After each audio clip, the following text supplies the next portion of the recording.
Sursampur dengue ne sei tara homdagi nupa masa ama lekitabaga loinna dengue gi case kungani thoi nauna thingnari Sursampura ngarang school tamliba sei tara homdagi nupa masa ama dengue na lekitabaga loinna anoba case kungani thoi gi report thingna duna sei sigoina district asida apunba dengue case masing satre ka yangai gani thoi sukri press na phangwa power Sursampur gi new lamka Belbeng digi class 6 tamliba mahiroi nupa masa do ngarang school satpigi lambida kana lehau torokpadagi khudakta makpu Sursampur district hospital pukatki adubu treatment tawba nangdana ma hospital aduna lekhitabani maki haksang adu new lamka cemetery da leron sangkhri hari mahiroi nupa masa si lekhidabaga loinana Belbeng area da Malaria Department na thermal fogging machine sisinaduna fogging tawbagi akan mathabak sataduna makhatana disease asi sandoktana ba department akan mathabak lakotri maraksida Sursampura ngasi nauna dengue gi case kungani thoi thengna khibaga loinana handak sei gi oina district asida dengue gi case sapta ka yankhai gani thoi sukri mamang sei de dengue si sahunga kontra gani thoi oirambadagi handak ki sei sida khangen hengalaki wasina district asida dengue outbreak tholakpi oithokpa lairi hainsu paus makhatari Malaria Department Sursampur gi mekeri gi miyamna kangkhal ningthina khananaba yungge akoibida ising tungba yaba patra sing lehendanaba amadi kang marum kokpa yaba ising tungpham lehendanaba miyamna apel torkli loinana dengue virus sandokpa thingnaba honabada department khaktana tara mipum kudimakna puna thodang lominana basu apel torkli dengue gi layong si Kang sikraba numit marini gitigi tarani phawgi manungda uthok bahuri dengue gi symptom di lehau kana tawba kok yamna sikpa mit manungda naba phawba haksangi tang sikpa naba torpa sini masigi matata oningba phawba unsada hakachaba pukpasu yawbu ye hena malaria department gi mekedi gi section wapam thamlakli Manipur kan si hairabadi BJP mutaba mathau tai CPI Manipur amadi miyam kansi hairabadi state asidagi BJP asi muthatpa mathau tari haina CPI Manipur State Council gi State Secretary Athokham Nabachandra na phongtokhi wapa masinga si Manipur CPI lingkat khibegi humdraga mapan suba common thoramda phongtokhibani CPI Manipur State Council na sindru Imphal gi irapot bogon pangtokhiba thauramadu Nabachandra na makhatara dana hai state asida anauba awon balenga ama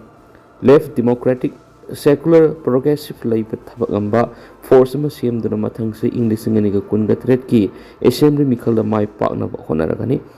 Manipur amadi miyam kansi hairabadi BJP asi laiba asida amadi Manipur lehandana bagi tangai phada matamadu lakli ngasi pawbr state asigi amadi miyam gi damak yaifuna ba hiram kudimakta kari su tawba ngamdraba BJP na lusing mulenga asigi mahun fresh mandate oina anauba mikhala ma pangtoksi Nauna mikal pangthoklaba matung semlakpa lainga aduna Manipur amadi miyam gi damak gefabu oigani haibsi CPI Manipur State Council mamangdi lauduna lakpa kholauni masina maram oiraga party asina miyam gi punduna leitana tuan ba slogan sing loinana political movement sing sanctionana tuan ba slogan sing loinana political movement sing sanctionana ba korep sing dawre hedi ngasi gi thauramadu Manipur londa handokpa karamna afaba communist ama oigani haiba lairik amasu mukhi amadi lairik adu langol ibo yaimana masuk takhi thauramadu CPI Manipur State Council gi veteran comrade singa masum thomi singa saru yakhi ngaihaki mamang en Biren singana thagalakpa post amada illegal immigrant amade outsider sing masak khangdoknaba police commission lingduna committee CM thabak houramlabani miyam gi mit nakong oinaba document kharasu makara share torongi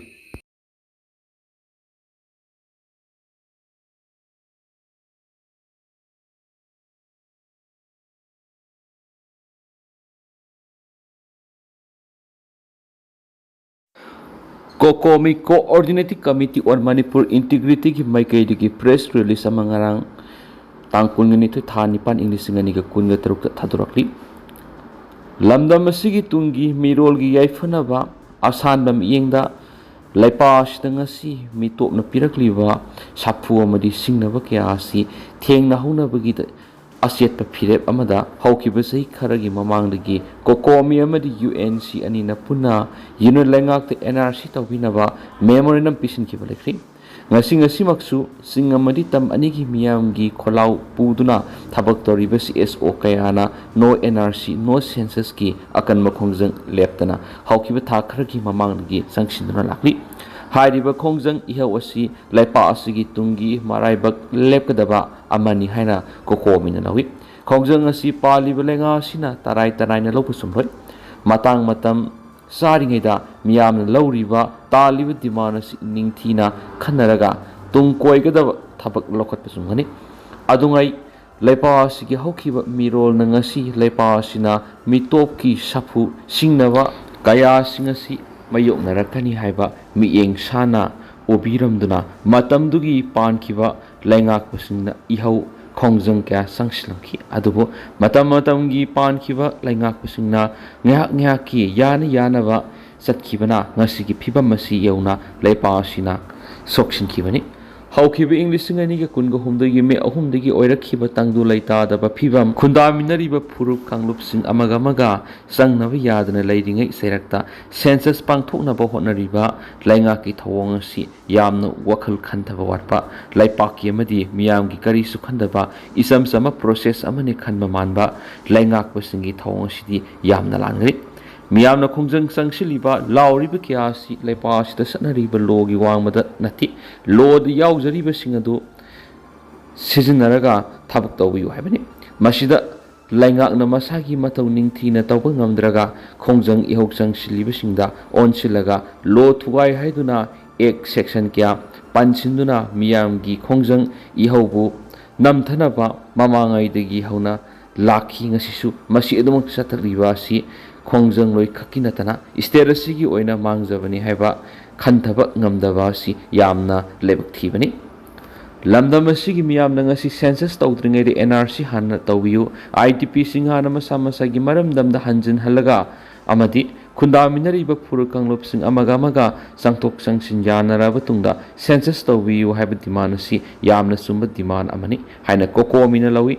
hairiba khongjang asi ngasigi laingak pasingna ningthina tabibegi mahota masibu namthana bohonariba si sumlibra haibasi amuktang tin yot tharaga khanbasungani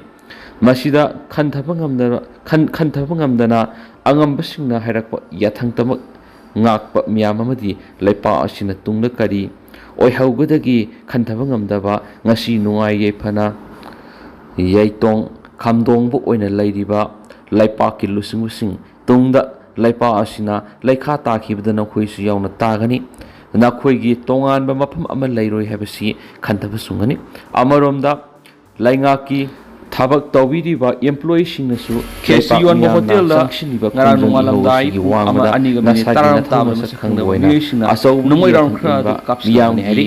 wakhalondagi atoba pa Myanmar tu ko thaudo Myanmar gi military ni year strike chathabadi yamdabada mi taraga mari madu tawbidana ba masina tan mi masina tan mi yang henari khongjanggi hayo thaudo si Myanmar gi mai adom su Buddhist monastery amada military year strike chathabada hariba mi taraga mari habsiraga kokomina thamjari opposition group ama kunja amana kan khalakwadigi masibu etegadu Myanmar gi ani suba khwai sawu city mandalay gi nungsuk thangba 30 kilometer khumdraga mangarum lapa maung tang tawdana miyamgi swele o palace ngoina bada hari thabak tawbani hana kokomina lawi Andhra Pradesh aroibada ngasi miyamna collection no NRC no census ki khongjang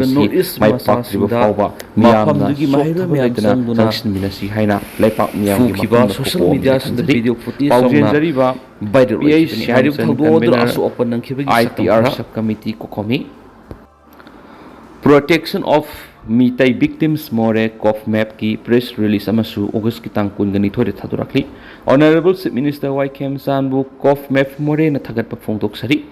haukiba me ahum English ngani ga kun go humdoi digi Manipur thokli bi irang asina maram oiduna sai ahum khara helaba power Manipur gi national highway singda matam sangna satok jasin yarudraba matung ngarang tang kun ga mathoi August English ngani ga kun ga taruk tagi Imphal to Guwahati NH ta passenger gari set pa hawdok piduna praja miyam gi awab ko hanna bo honariba khongthang asibu committee on protection of Meetei victims cof map morena thagat chaba madi haraw phungdok sari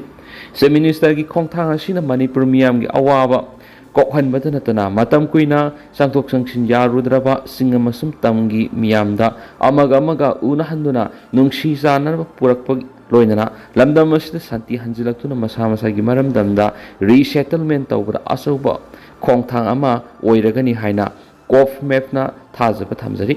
ꯏꯔꯥꯡ ꯑꯁꯤꯕꯨ ꯂꯣꯏꯁꯤꯟꯅꯅꯕꯒꯤ ꯄꯥꯟꯗꯝꯗ honourable chief ꯃꯤꯅꯤꯁꯇꯔꯅ ꯖꯤꯔꯤꯕꯝꯗ ꯆꯠꯇꯨꯅ ꯀꯝꯃꯨꯅꯤꯇꯤꯁꯤꯡꯒꯤ ꯃꯔꯛꯇ ꯋꯥꯔꯤ ꯁꯥꯗꯨꯅ ꯁꯥꯟꯇꯤ ꯍꯟꯖꯤꯟꯍꯟꯈꯤꯕ ꯑꯁꯤꯒꯨꯝꯅ ꯃꯅꯤꯄꯨꯔꯒꯤ border town ꯃꯣꯔꯦꯗꯁꯨ ꯆꯠꯄꯤꯗꯨꯅ ꯁꯥꯟꯇꯤ ꯍꯟꯖꯤꯟꯍꯟꯕꯒ ꯂꯣꯏꯅꯅ ꯔꯤꯁꯦꯇꯜꯃꯦꯟꯒꯤ ꯈꯣꯡꯊꯥꯡ ꯄꯥꯏꯈꯠꯄꯤꯔꯛꯀꯅꯤ ꯍꯥꯏꯅ ꯀꯣꯐ ꯃꯦꯞꯅ ꯊꯥꯖꯕ ꯊꯝꯖꯔꯤ ꯑꯔꯣꯏꯕꯗ ꯒꯣꯚꯔꯟꯃꯦꯟꯠ ꯑꯁꯤꯅ ꯄꯥꯏꯈꯠꯄꯤꯔꯤꯕ ꯈꯣꯡꯊꯥꯡ ꯈꯨꯗꯤꯡꯃꯛ ꯑꯁꯣꯏ ꯑꯉꯥꯝ ꯌꯥꯎꯗꯕ